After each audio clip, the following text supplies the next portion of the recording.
Good evening, this is Viewpoint. I'm Zaka Jacob. The problem of stubble burning is so pervasive this year. There have been more than 10,000 cases this year, and yet not one FIR has been registered, either in Punjab or in Haryana or in Delhi. Last year, at least there was a pretense. In Punjab alone, there were more than 5,000 FIRs registered. This year, because of the Punjab elections, no party wants to say anything against the farmers. Neither does any party want to be seen as taking action against parali burning. Net result is that the average Delhiite is left to choke to death. First, I want to get the story, and then we'll go across to our guests. This is the national capital. It looks almost post-apocalyptic. A thick blanket of smog, the smell of smoke in the air, and you and me breathing poison. We are reporting near the Akshardham temple. As you can see in the visuals as well, the prominent temple is covered with a thick layer of smog since morning. क्या आप यकीन मानेंगे कि Jawaharlal Nehru stadium से महज 100 या 200 metre की दूरी में है और तस्वीरें आप फिलहाल देखिए जवाहरलाल नेहरू स्टेडियम की। आप देखिए दूर दूर तक आपको सिर्फ धुआं ही धुआं नजर आएगा। The biggest reason for this toxic haze is stubble burning in neighboring states. लगभग 45,000 से ज्यादा जगहों पर आग लगी है और वो सारा धुआं जो है आकर के दिल्ली में जो है वो चोक हो रहा है और जिससे कि स्मॉग आप चादर देख रहे हो चारों तरफ फैल रहा है। There have been more than 55,000 farm fires in Punjab alone. In Uttar Pradesh, the number is more than 2,000. Yet, in both states, not a single FIR has been registered. मेरे पास तो अगर कंप्लेंट आएगा in writing then only can I react. I agree there is stubble burning. I don't decline the fact that there may not be stubble burning. On paper, the fine for stubble burning is a jail term of up to 5 years and or a fine of 1 crore rupees. So why are Punjab and Uttar Pradesh going easy on enforcement? For starters, both states are just a few months away from elections and farmers are a significant vote bank.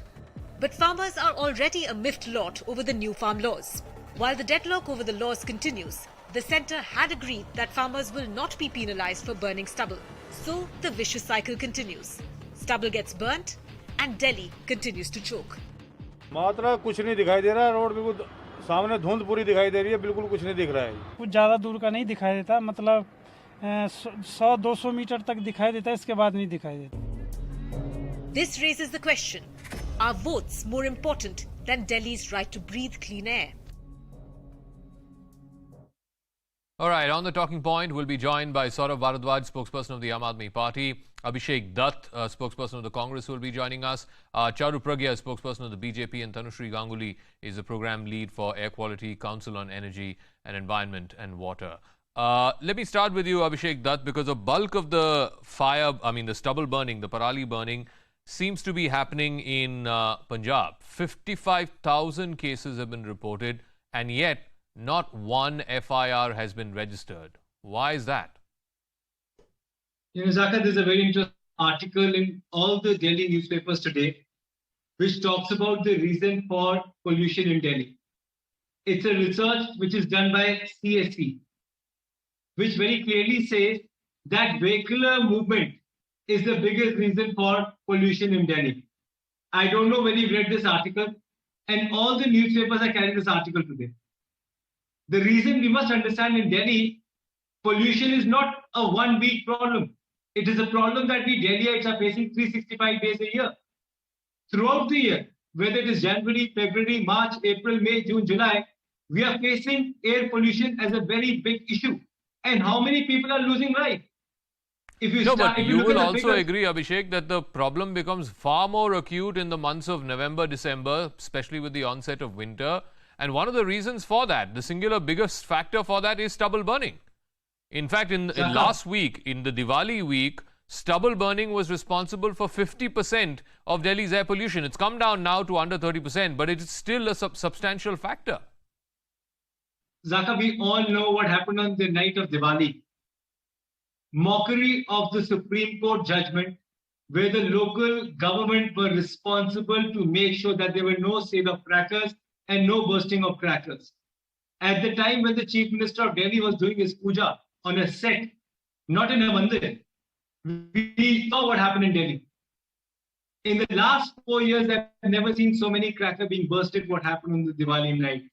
Okay. There was authority. You know, we keep looking for said- excuses. Some people blame crackers, some people No, blame Zaka, parali burning, see, some people blame vehicular emissions. is a report- Fact of the this is a matter report is in that front of all you. of these things are causing pollution. And fact of the matter is our politicians are conveniently not acting against any of these factors. Let me ask Saurav Bharadwaj, the report that Abhishek Dutt just cited from the Centre for Science and Environment, a respected institution, suggesting that 50% of the reason for pollution in the national capital is vehicular pollution. This time nobody is even talking about odd even, Saurav. Zaka, I think I and Abhishek Dutt both stay in Delhi, and everybody who is in Delhi and who's listening to our program knows that, there is nothing special in the month of November that people buy new cars and they drive those new cars in November and December, and then they sell off these cars and again come back to public transport. I think the traffic remains same, the industries remain same throughout the year. But yes, we have to acknowledge this fact that in the month of November, December, there is high rise in paddy stubble burning. And we have to understand that why farmers are burning the stubble. The problem is to be solved holistically. I think what farmers are saying is that the margin in the crops is no more substantial enough for them to deploy alternative mechanisms of dealing with the stubble. The machines like Happy Seeder or the Super Seeder, they cost 2 lakh rupees. And plus add to the diesel cost and the manpower cost, which they will need if they don't burn the stubble. So they feel that, stubble burning saves them cost. Diesel price is high, seed price is high, margins are low. So they prefer stubble burning because there is no alternative arrangement. The governments are supposed to provide them these machineries on subsidized rates, or there should be cooperatives which should be ready to provide these machines in every village. There are 12,000 villages in Punjab, and I think every village at least needs 2 Happy Seeders, 2 Super Seeders, and 2 balers so that they can bale it. Second problem is paddy. Paddy is the only crop for which the farmers are assured of a minimum support price. So even if they want to grow an alternative crop, they cannot, and they do not. They do not go for maize or cotton because they know only paddy there is a guarantee that they will get a cost. So everybody wants to grow paddy. And the third important factor is because of the rains in October, this stubble burning season got delayed by 2 more weeks. And unfortunately for Delhi, 2 more weeks delay means the temperature is lower now. And it is causing much more problem to Delhiites than anything. Saurav, can I ask a simple question? Mr. Kejriwal is campaigning virtually every second or third day in Punjab. Has he said to the farmers of Punjab that no more stubble burning, we will make available these decomposers that you've developed, the Pusa Institute has developed? Zaka, Number 2, Zaka, how many farmers have you made available this decomposer unit that's been developed? I mean, fact of the matter is that for Aam Aadmi Party also, when Arvind Kejriwal campaigns in Punjab, he doesn't talk about stubble burning. It's like the issue does not exist. Zaka, in Punjab, Aam Aadmi Party has campaigned, and we have put our hoardings, our political hoardings, where we have promised people that, once we come in power, we will make these things available to the farmers. And second thing, not just Delhi government, even the commission which has been formed for air quality management by the Honorable Supreme Court and the central government, even that commission has recommended these governments, whether it's a UP government, Punjab government and Haryana government, that this biodecomposer solution is a brilliant idea and they can use it to convert all this stubble into manure. And I think some farmers are using it, but governments have to provide it free of cost to the farmers. Okay. Farmers do not have margins to buy it on themselves. They are saying it. I think in one of the leading newspapers today, there is a big article around it that farmers know that they are causing pollution. They understand it, but they don't have money. They say that I get that. My only point was, is Mr. Kejriwal making that promise to Punjab, saying if we come to power, we will provide these decomposer units free of cost to the farmers. Anyway, it's a part of our promise. promises. Let me ask Charu Pragya. The point is, this is not just a Delhi problem. The fire is burning in Punjab and in Haryana. Because of lack of winds, it comes to Delhi and it gets stagnated here. Fires are also burning in Uttar Pradesh. Only one government in this country can bring together all these governments, put their heads together and find out a solution to this problem, and that is the central government. Unfortunately, the central government has not called for any such meeting. Zaka, first of all, these very deep problems cannot be dealt with superficial measures. What the central government has been trying to do has been concrete and permanent. But where is the support from the state government, especially in Delhi? What Delhi is suffering with today? I'm seeing the blame game and the shifting of the goalposts from both the opposition spokespersons. One simply jumps to the cracker burning on Diwali night. Well, let me update him that even on Diwali night, 40% of the contribution came from Parali burning. Also, the everyday problem that Delhiites are facing is because of vehicular emissions. All studies have shown us over a period of time, any given point of the year, maximum pollution contribution comes from vehicles. And what are you supposed to do to combat that? Not make people stand there with hoardings and boards at signals. Instead, you're supposed to focus on improving public transportation. In a city like Delhi, which is the capital of our country, we're supposed to have world-class public transportation. Instead, what is happening? Not even the promised new buses are coming into the city. Till we don't improve public transportation. But Charu, no, one sec. How many of us, and I want to ask all the panelists, how many of us will actually give up our private transportation to take public transport? Let's be honest. We're all hypocrites when it comes to that. None of us will give up our private transport. We all want the convenience of private transport. Zaka, No, that's true. No, that is true. None of us will give up our private transport to take public transport. Zaka, that's a metro card. No. I also have a metro card, Abhishek. The point is not that. I also have a metro card. Point is not that. How many of us will give up our cars? Nobody will give up our cars. Middle class will not give up its conveniences, even if it means we have to choke to death. That's the reality. Charu. No, one second, Charu. Zaka, see, the fact of the matter is I come from the city of Bombay. I did have a car of my own. I always prefer to use public transportation because it's quicker. It's honestly more convenient. Do you think looking at the traffic in Delhi today, people will not start using public transportation when the frequency of buses increase? For a city like Delhi, 3,500 buses is not sufficient. For a city like Delhi, the routes are getting reduced instead of getting increased every passing year. No, I'm not disagreeing with you on the lack of public transport. In fact, there need to be more public buses. Now there is metro, but the last mile connectivity needs to be improved. I'm not disagreeing with any of that. But let's be very, very clear about this, that none of us want to give up on our conveniences. Look at what happened when odd even was introduced.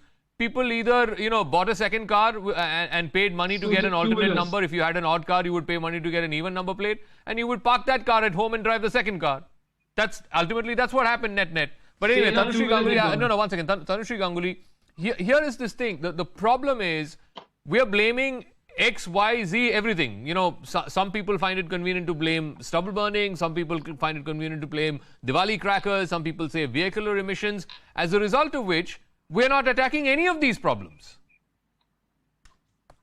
No, absolutely, Zaka. I completely agree. And, during the course of this discussion, three sources have primarily been talked about. So we've talked about stubble burning, which as of today contributes to about 35% of Delhi's PM2.5 concentration, as per IMD Safar's forecast. We've talked about firecrackers, and we've also talked about the need for augmenting public transport in Delhi. Now, all three need to be addressed. There is no point denying that, one of these is not contributing to Delhi's pollution load. Now, I would like to clinically sort of touch upon each of these three sources to understand what's going on and what is the kind of intervention which is needed. If we talk about stubble burning, penalizing farmers was never going to be the solution. In Punjab today, 33% of the farmers are small and marginal farmers. And these farmers, despite the subsidies which have been put in place for farm mechanization, cannot really afford the implements. The second bit about the Pusa decomposer. One of the major caveats of the Pusa decomposer is that you can only use it if you are actually sowing an early maturing variety, right? Which is the PR121. But as you know, in the high burn districts, particularly Sangrur, where majority of the burning is happening right now, there is a dominance of the later maturing variety, which is Pusa 44. So these farmers cannot really use the Pusa decomposer. And we've heard the director of IRI say very categorically that Pusa decomposer cannot be a substitute for farm implements. It can obviously complement the farm implements. So you still need to use an MB plow. You still need to use a rotavator to push back stubble in the soil, and then you kind of spray the decomposer solution. So that is the problem with stubble burning. It is a problem which absolutely deserves attention, which needs to be addressed. But our current solutions, which have primarily been reliant on mechanization, have not yielded the kind of benefits they should have, because also the fuel costs have gone up. So I cannot expect small and marginal farmers to adopt the machines, then buy a tractor which has a higher horsepower, then also buy another implement to facilitate the management of the stubble. So that's point number one. Point number two on firecrackers. Let's be very clear. The prediction for Diwali day was that the air quality was going to be very poor. And even if 50% of last year's load of firecrackers was burst, the pollution was going to go into severe. Despite the forecast, crackers were burst. We all saw what happened in Delhi. And since then, the air quality has been catastrophic.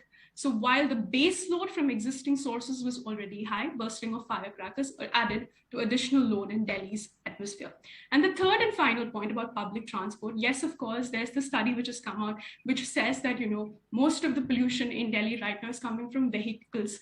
But what we need to understand is those are model contributions, which are based on an emission inventory. There is a forecasting system in place, which is saying that vehicles are contributing. Yes, of course, vehicles are contributing, but can a forecasting system, which has just been in place for a month, which yet needs to be validated with ground observations, can we conclusively say that 50% is coming from vehicles when we've seen 4,400 fires yesterday?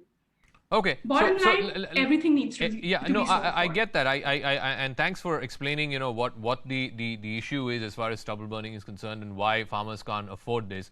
Two points, and I want Saurabh Bharadwaj to weigh in on this. Number one, there is a law of the land, and the law of the land says that if you are caught burning stubble, and it happened last year in Punjab, if you're caught burning stubble, you are due for a jail term of 1 year, and I think, if I'm not mistaken, the fine was up to 1 crore rupees.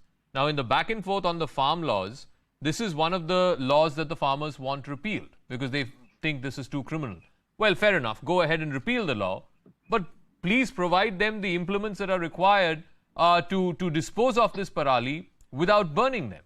Now, who is going to provide this to small and marginal farmers, Saurabh? It has to be a government. It has to be subsidized by a government.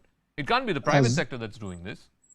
Zaka, you are very correct that these implements are very expensive. They cost around 2 lakh rupees, and you need two kinds of implements. And even after you convert this stubble into a bale, a quintal of bale, you can sell it for 100 rupees. So you have to invest a lot of money and you don't get any money out of it after selling it.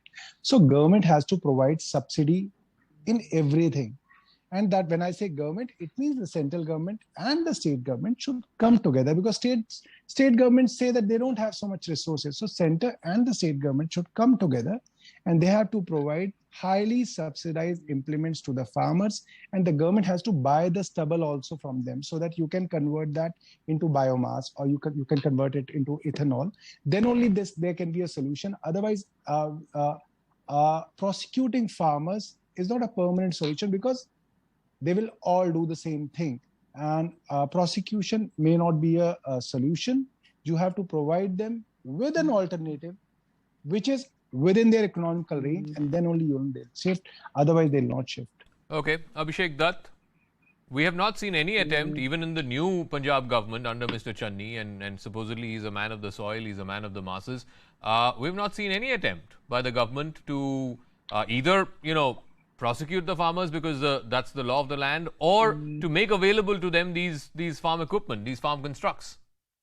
See, last year, Mr. Kejriwal's government in Delhi came out with a so-called solution for Delhi. And if you go by the simple figures, they had targeted 1,935 acres of land, in which only 310 farmers got benefited, where they had spent approximately 15 lakh rupees on the procedure and 15 crore rupees on the advertisement. This year, the numbers have gone up, but the numbers of farmers registered have come down. If what they did last year was successful, Mr. Kejriwal in all his advertisement in Delhi and Punjab would have marketed the same model. This year, you don't see Mr. Kejriwal's government talking about the procedure that they advertised last year. The central government has to come forward and support. And if you look at the order which was passed by the Supreme Court, very clearly said that the main support has to come from the center. Where you have to buy these. Charu, respond to that 30 seconds. The support has to come from the centre. You can't expect states to handle this financial burden because states, certainly the state of Punjab is bankrupt.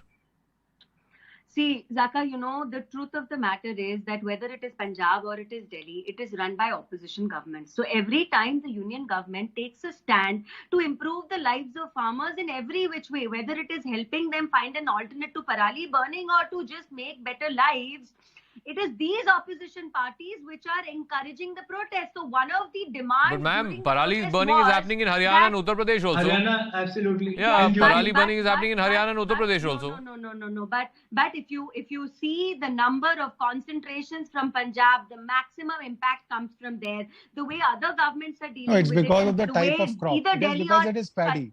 So Charu, you need to support the Punjab government more. All right, I got to wrap up. I'm afraid I'm out of time. I want to move on. Thank you to all our guests. I'm getting this other story, which has become the big political story of the day today. The Hindutva debate is raging on. CNN News 18 was the first to break Congress leader Salman Khurshid and Rashid Alvi's bids to try and make this distinction between Hindutva and Hinduism. Today, Congress MP Rahul Gandhi himself came out and weighed in this debate.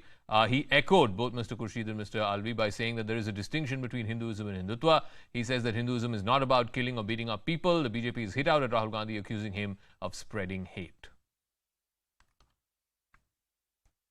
What is the difference between Hinduism as we know it and Hindutva? Are they the same thing? Can they be the same thing? If they are the same thing, why don't they have the same name? Why do they have a different name? Why do we use the word Hinduism? Why not just use Hindutva if they're the same thing? They're obviously different things. 24 घंटे के अंदर हिंदू धर्म के ऊपर 3 बार प्रहार होता है Congress party के द्वारा।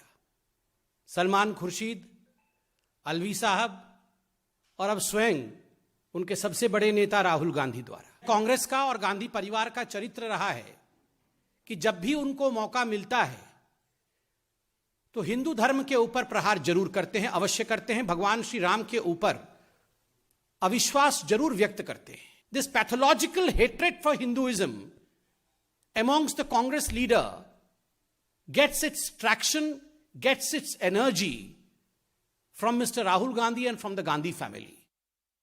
Let me go across to Pallavi Ghosh. Pallavi, just help us understand what is the attempt here, because you had Salman Khurshid, Rashid Alvi and now Rahul Gandhi himself weighing in, trying to make this distinction between Hinduism and Hindutva. And at the same time, the Congress says, stay away from polarizing topics. They accuse the BJP of polarizing just ahead of elections, particularly the UP elections that's coming up. And it's not the first time. This kind of a faux pas has been made really by Rahul Gandhi himself. I still remember back in the midst of elections which were taking place in Bihar, he had compared the RSS to Muslim Brotherhood, and that had created a lot of unease within the Congress party because they felt that why do you do it? It helps in the polarization narrative and this suits the BJP politics. It doesn't work in the context of the Congress party. In fact, we were sitting at the Congress headquarters when this comment came in from Rahul Gandhi, and I can tell you this much, that there were many in the Congress party who just slapped their forehead saying, okay, this is a huge disaster, because you can dismiss off Salman Khurshid or Rashid Alvi's comments as being the individual comments, but how does the Congress party now distance itself from Rahul Gandhi's comment that this is going to come back to bite them in the heat of elections in UP and when we build up the narrative for 2024 Lok Sabha election? All right, we'll see how this plays out. Certainly in the UP campaign, you'd expect the BJP leaders to pick this up and run with it, as it were. We'll debate this at 9 p.m. on Brass Tacks as well. Thanks very much for tuning in. I'll catch you again at 9 p.m.